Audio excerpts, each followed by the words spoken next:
Welcome to the Hillbilly RV channel. Today, I got something to talk to you about. It's not RV Today, I've got something to talk to you about that is not RV.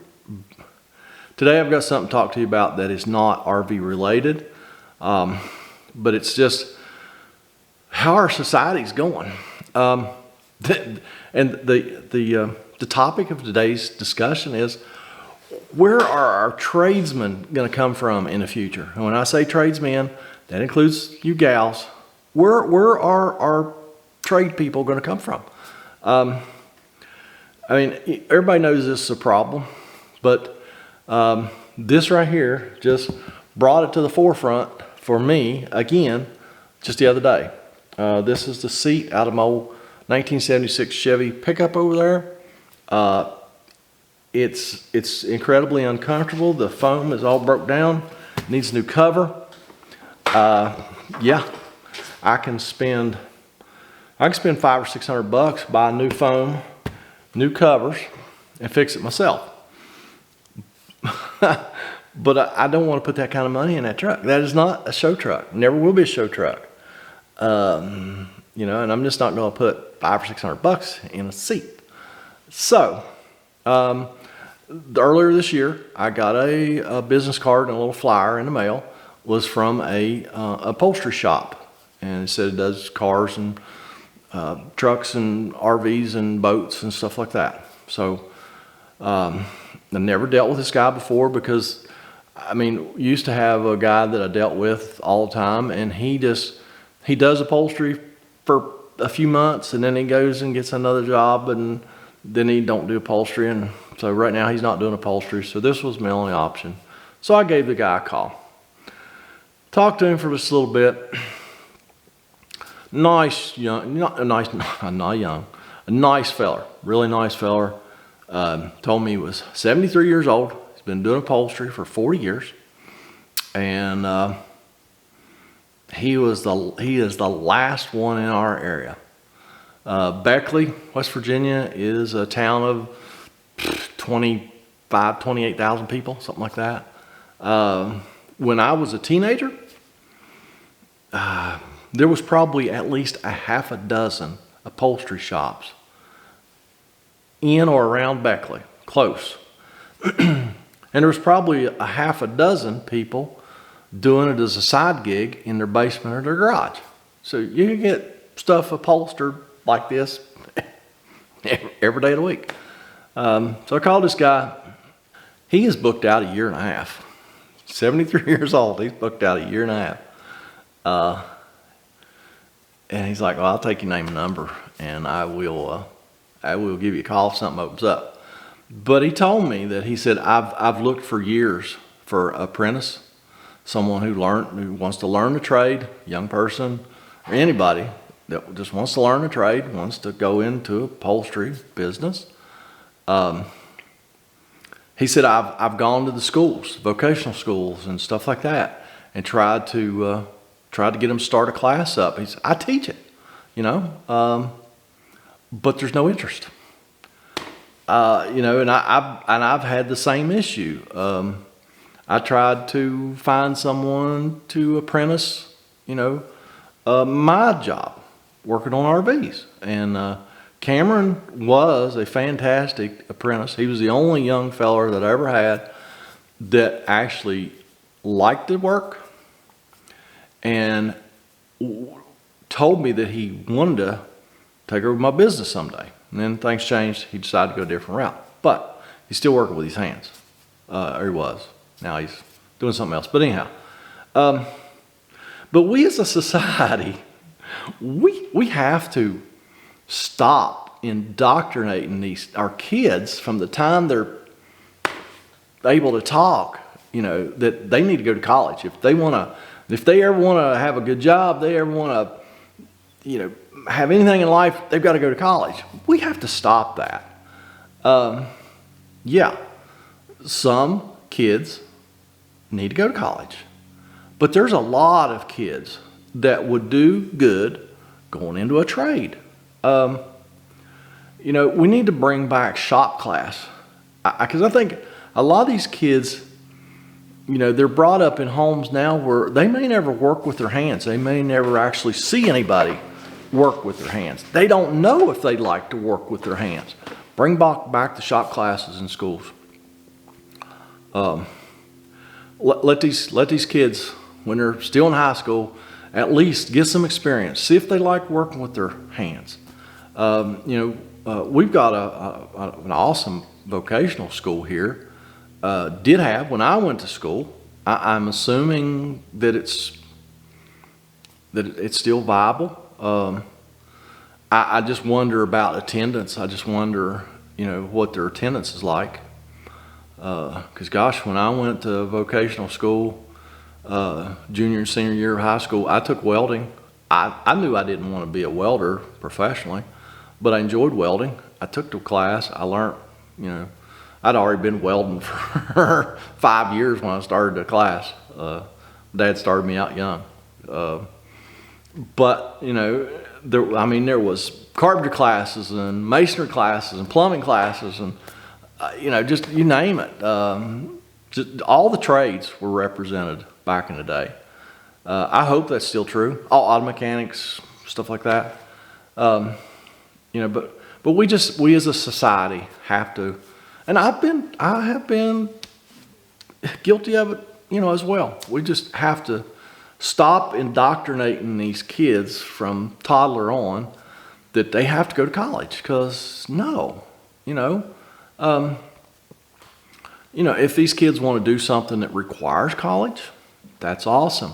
But just going to college because you've been told your whole life that you have to go to college and you get some stupid, art degree or something that you're never going to use in the real world unless you're going to be an artist or, there's just we all heard of these stupid degrees that have no, they just don't fit in the real world. Okay, these kids go to college because they've been told they have to, and most of the parents don't pay for the college. The kids end up getting loans. They come out of college, they're incredibly in debt, can't get a job with their degree. They get frustrated. Blah blah blah. We have to stop that, all of us. But all is not lost. Cameron, he worked for me. He wanted to be a carpenter. He went to be a carpenter when he left me, and that's fine. But like I say, he's doing something else now. He decided that he didn't really want to be a carpenter. But I have a grandson who is. Oh, Ethan, please don't be mad if you see this. Are you a junior or a senior this year?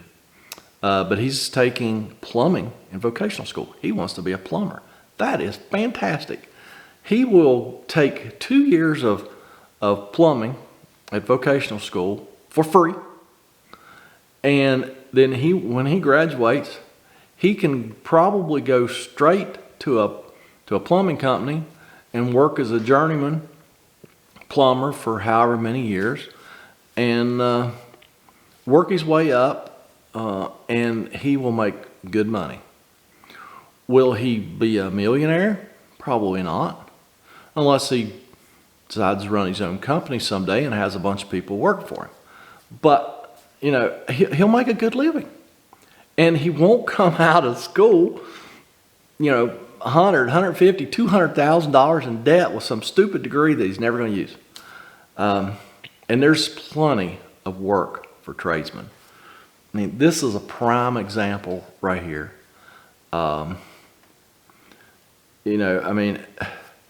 This guy's been trying to find somebody for years to learn the upholstery business, and who knows if he had found.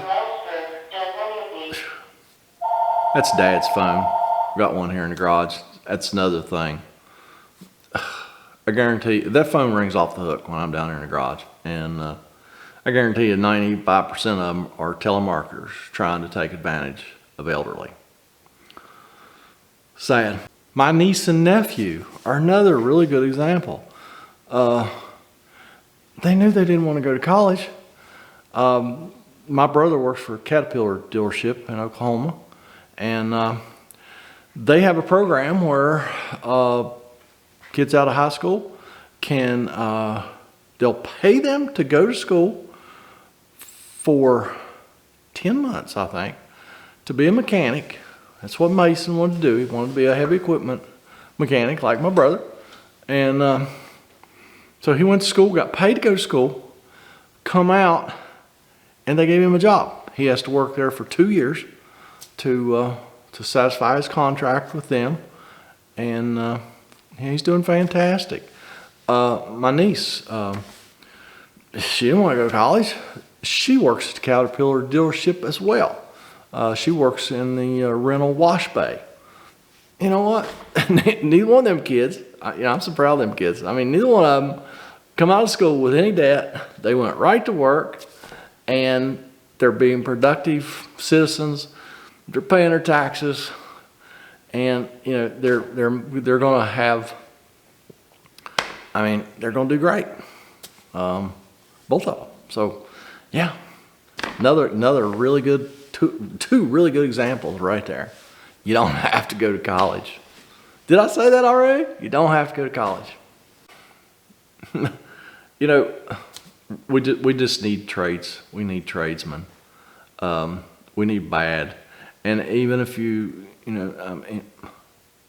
need ditch diggers. We need manual laborers. We need people that's willing to work.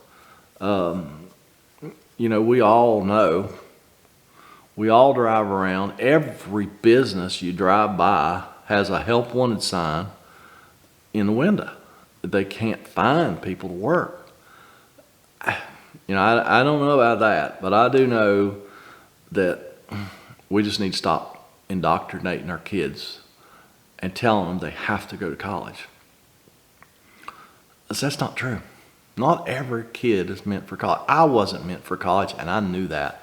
I was lucky to get through high school, and I got a decent job right out of high school, and then that one didn't exactly work out, and then I kicked around with some pretty low-paying jobs for a long time, and then I eventually started my own business. Have I got rich? No, but I made a good living, and I have, like I say, I haven't gotten rich, but boy, I mean, I'm in control of my time. Own your own business. It's not easy, but it puts you in control of your time. And that's another thing too. The government, they need to start making it easier for small businesses to start a business, get it off the ground, get it up and running. Then when you're a medium-sized company, what I consider a medium-sized company, got 8 or 10 employees, then start taxing the snot out of them. Okay, they can afford it, but we need to encourage small business. Small businesses will hire people who want to work on a local level and teach them trades. Yeah, I'm thankful for Ethan, and I think it's awesome that he wants to be a plumber. And definitely not a glamorous job, but my uncle has he went in service, went right out of high school, come out of service, and he went to school under the GI Bill, learned the trade of plumbing and HVAC, owned his own company, started his own company, and has been doing it for decades. Done very well for himself. And he's been a medium-sized company, he's been a little company, he's been a big company, he's been a medium-sized, but he's been self-employed for decades. So yeah, just I don't know what else to say. We need to stop it. We need to stop it. We need to start encouraging our kids to work with their hands. You don't know if you like it till you try it. So encourage kids to work with their hands. Young people, they may like it, and they may decide to go into the trades. So I think that's all I've got for today. Appreciate y'all listening to me ramble, and I'm probably not going to go up the road and work on another RV today because it's too late. And but I will find something to do. I've got to put this seat back in the truck because I don't know what I'm going to do yet, but I'm going to keep riding around on this little uncomfortable broke down seat for a while until I figure out what I'm going to do. I just know I ain't spending $500 or $600 on a new seat.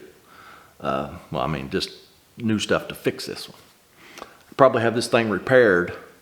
Just repair the foam, build a new cover for the back and the bottom for I don't know, probably $300, $250. I don't know, but anyhow, that's all I got for today. Y'all have a fantastic day, and we will catch you next time.